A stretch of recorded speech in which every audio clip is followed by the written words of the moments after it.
Hello guys, my name is Kha'Zix, and you maybe saw my video where I played tank, or more like Bruiser Kha'Zix.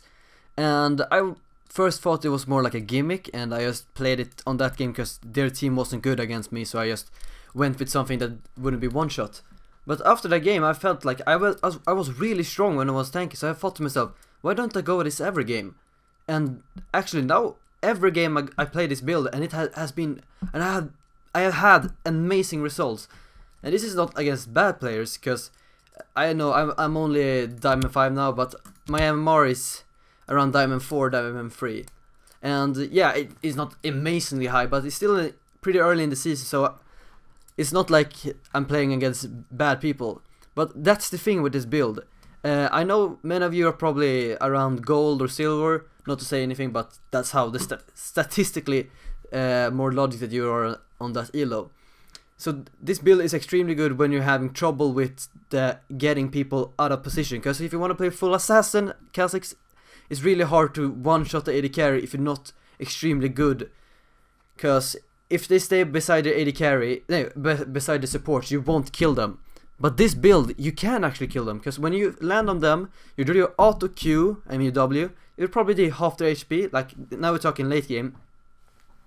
And after that you can just go invisible and do the same thing, and you won't get one shot of the AoE damage that happened in a team fight, or the AD carry can't kill you, because you can build random wins and the other tank item. So after I started playing this, I have been climbing like mad. You see, some of these games are a little bit unlucky. For example, this guy was actually challenger, and yeah, my bot lane didn't do so good. But you can see every game where I get my core items, I win with tank Kha'Zix. So what is the core items on tank Kha'Zix? Let's go to item set, and I'm gonna show you. So first, you often you always start with Hunter's Tenements or Hunter's Machete. Which you start with is which side you are on the map. If you're on the bot side, like on the nice corner, I don't know, when you start on red, more to say, you start with Hunter's Machete, because you can take red, blue, then take wolves, because that gives you level 3. Then you can go into the jungle and go to invade there. Now when you get less XP, you can actually invade their jungler and get there before they get to the red, because they can't do those 3 camps and get level 4. Like, they can't do Grump and blue and red to get level 4. They have to do wolf, and that takes longer time. So now it's actually even better to do a strategy. I'm gonna show you like the jungle route and everything. So you start with this. After that, you want to either, if you get a good early game, you get enough gold to buy. Where is it? If you get enough gold, you can go directly into Teammat, because Teammat helps you to clear Wraiths, who gives you most XP now, and is extremely efficient. And you also start with refillable potion, because refillable potion is always the way to start, because it's so gold efficient. So here it is. If you get enough, you go Teammat. But if you don't get enough, here's what I'm starting doing. I actually upgrade my Hunter's Potion, and if I started with Hunter's Machete, I buy the Hunter's Tenements, because you need it to clear the other camps, and try to get some longswords too. But you can also upgrade the Smite if you have like awkward gold count and things like that. Like if you maybe have enough for a longsword, like only the upgrade and no longsword, go with the upgrade. But here's the thing, almost always try to get the red Smite now, because if you smite their AD carry or anyone, you can duel them even if you're going tank Kha'Zix. It's insane how much damage it does even in late game. The blue Smite works, but I found this be 10 times more effective. So after you go that, you obviously try to upgrade this up to the warrior enchantment, and here somewhere in this, when you have like, because you always want to have the most gold efficient thing, because Kha'Zix is like, he scales so good with items. So maybe you have both boots here, or you buy, probably you will often want to have boots pretty early, but maybe you buy your boots here. Then you can choose between going Ninjatabis or Mercury Teds. Ninjatabis is of course better if they have more AD, and this is for CC. Even if they're full AD and have a lot of CC, go Ninjatabis. No, Mercury Teds, my bad. So go Mercury Teds then. After that, you want to proceed to go for Black Cleaver. I hated Black Cleaver in the beginning, Cause I felt that the other assassin item was so strong, and you felt like playing the old Kha'Zix. But when I recently just got up in a little bit higher elo, where people actually stand beside the support and you have to solo carry the game, it doesn't work. And if you don't believe me that Black Cleaver is good, look at like almost every people like high elo player plays with Black Cleaver as the core item. Not everybody, but I see a lot of them. So directly after it, you get Black Cleaver. You become so good at 1v1ing with this. You get the extra movement speed, the 20% cooldown reduction, and the 50 AD, so it's perfect for you. And if you get fed, you can still one-shot AD carry. It's no problem, because your Q is so short cooldown. So if you use your W, then your E in the air, Q, auto, then you have your Q up again. It's easy kill. After that, you have a decision. You can either go Ma, if they have a lot of AP, or if they have a lot, like, if they have maybe if they only have 1 AP, then you go Death Stance. You never go both, because you only need 1, and this is like all the damage you need. So let's say they didn't have a lot of AP, so then you have this. So your build should look like this. Right now you're like not super tanky, but you're actually fairly tanky. After that, you just choose what items you need for the situation. A lot of crit, pick up a randoms. A lot of AP, maybe actually consider going any like good AP defensive item. Like you can also pick up a Guardian Angel, but I like to get something big because I like to like survive the whole fight, because it is to kill you in a team fight when you get killed. So either go like Spirit Visage or going into Banshee's Veil, but often you can also just go into a Deadman Plate if you have Mercury Teds, because Mercury Teds and what do you call it?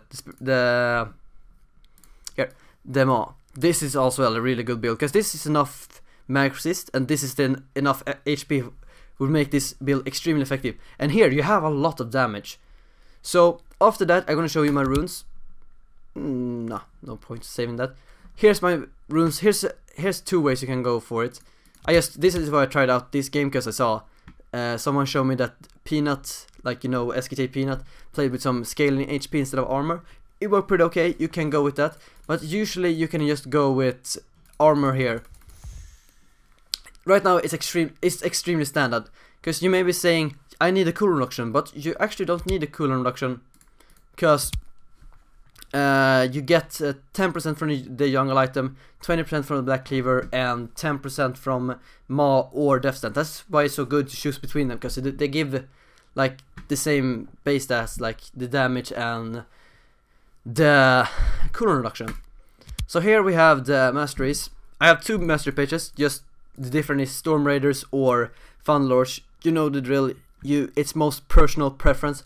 But some champions I really like to take Storm Research. Like if they have a Caitlyn, really good to take Storm Research, because her net slow is a slow and a gap, like what do you call it, a gap closer, and it prevents you being slow from the net if you get a catch on her. So just choose between here. Just like if you're just trying out play 10k games with Thunderlords and play like 10k games with Storm Research. They fit their purpose well. Now I'm gonna choose the jungle route, like the starting jungle route for this, because it's a little bit different, because they've changed the XP. So be right back with you guys. Hi guys, I'm back here, and now I'm gonna show you how I clear the jungle after they nerfed, you know, see, let's make it a little bit bigger. There we go. Now after they nerfed the jungle experience, because you need to change it up a little bit now. So of course when you start jungle, you go with your bot lane. So if you start on here, this side you start on blue, and if you start on blue side you start on the red buff. Okay, after that you can decide on going an aggressive strategy or a passive strategy. Almost every time I start on this side of jungle I go the passive, and this time I go aggressive. You will see why, because I explained it in my last video, but the jungle experience made it a little bit weirder. So let's start here. Here you start Machete, because Machete is like single target damage with Kha'Zix is just so good when you take camps super fast with it. And if you skip this and this in your first clear, it's actually extremely good, because you will actually not even need the AoE thing. So you start here. Of course you don't smite it. You walk over here. You take the wolf and you go here, take the blue. And if you don't smite on any one of these, you can actually go into the jungle and smite steal this. Actually, 8 out of 10 games, they will actually be here with the red buff on like 400 HP. Only one game, no, that was I played Vi that game, so Kha'Zix, with the machete, you clear easily the fastest of these 3 camps, and you will get before them get there, because now they can't go blue, grump, and red, because they need to go for wolves, because they need the XP to get level 3 from that. So after that, that's the strategy on top lane. If you want to see a more in-depth guide how to play the whole jungle, you can see my Season 7 jungle guide. But still, invading is even more important, so just be clear on that. And here, of course, you start going blue. Here you take the talisman, because here you need to clear the wraiths, because you can't clear. You need to get him to get level 4. So you start blue, you go to grump. Don't smite here, because the grump deals less damage over time. So if you don't smite it, will actually not deal that much damage, and you can actually heal pretty much from it. Same deal here, the big wolf doesn't deal that much damage. You go over here, this doesn't deal that much damage, and you can go here over red, this, and you can smite this and actually be before the other smite comes up. Sometimes you will have your other smite, then you can choose to go over here or here. You're actually still level 3 when you come here, and that's the big problem. We need to get level 4 before we gank, or we just wasted going this weird route. So if you're lucky, this can happen, like maybe 50% of the game, the jungler will have taken this already. But if they haven't taken it yet, you can take this and get level 4, and you can heal from it, because you know your W and Q will heal you from that. Here's the thing, guys. If you have smited this, you wouldn't have smite when you got to the red. So you can smite this and go top or mid. Going to the jungler is pretty risky, because they have probably taken their blue and maybe on their way to, like, they shouldn't be here. They should be like over here ganking. That's why this is often taken, because they often go like this and take it. But if it's taken, just go directly up here, and often you don't have enough HP, so just go B and go bot lane and try to help them. So that's the strategy to jungle. So if you have any question how to play tank Kha'Zix, I'm gonna try to make a matchup guide, because right now it's many counter picks in the jungle, and Kha'Zix can easily 1-1 anyone at level 6 at least. And if you use some of the strategies, I can teach you. So guys, please like this video, and if I get around, let's say 300 likes, I will make the jungle guide on Saturday. Guys, have a great time on the Rift, and keep adapting.